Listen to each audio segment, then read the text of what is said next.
Gusto mo bang maging isang bookkeeping NC3 holder kahit wala kang any background ng accounting?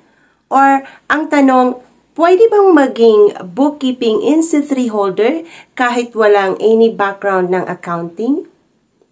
Yes, pwedeng-pwede. Paano?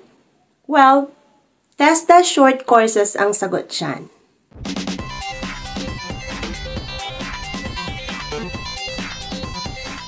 Sa loob lang ng 37 days or 292 hours, magiging bookkeeping NC3 holder ka na kung maipasa mo yung assessment. Magkano naman? Well, that's good news kasi it's free. Yes, you heard me right. Libre lang ang short courses sa TESDA.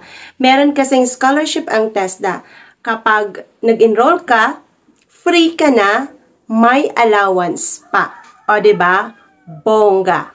So, yung allowance, that's 160 per day times 37 plus 500 allowance for the internet plus 500 allowance for the PPA and plus insurance for 1 year.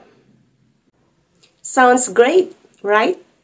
So, ano ang gagawin? Punta lang kayo sa pinakamalapit na TESDA school sa inyong lugar.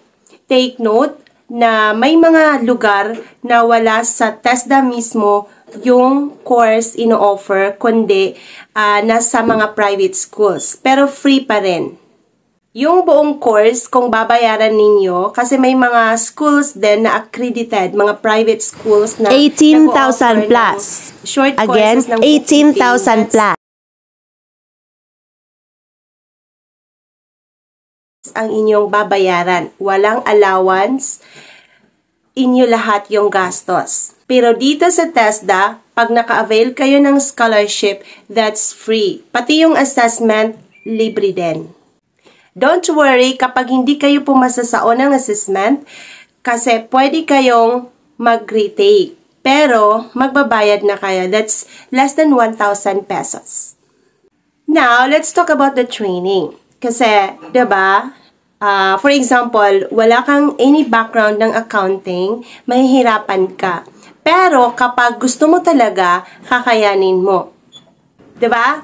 Like me, wala din akong any background ng accounting, pero naipasa ko naman yung assessment sa awa ng Diyos. Kailangan lang ng tiyaga, tsaka focus. Gaano kahalaga yung training? Sobrang mahalaga ang training kasi dito, lahat ng mga competencies na itinuturo ay yun talaga yung lalabas doon sa assessment.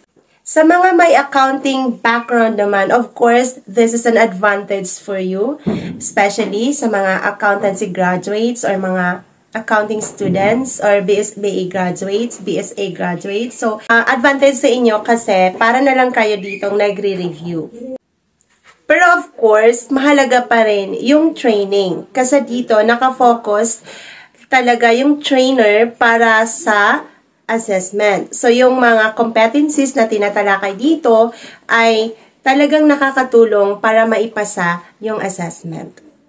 For the requirements, you have to prepare your birth certificate, marriage contract para sa married, and transcript of record for college graduate or college level. Para naman sa mga junior high school grad and senior high school grad, prepare your report card all in photocopies. Then, prepare also your ID picture in passport size. And yung iba, humihingi sila ng Certificate of Indigency. So, punta lang kayo sa inyong barangay at hingi kayo ng Certificate of Indigency. Kung may mga additional man requirements ngayong 2023, i-add nyo na lang. And that would be all for today. Thank you so much for watching.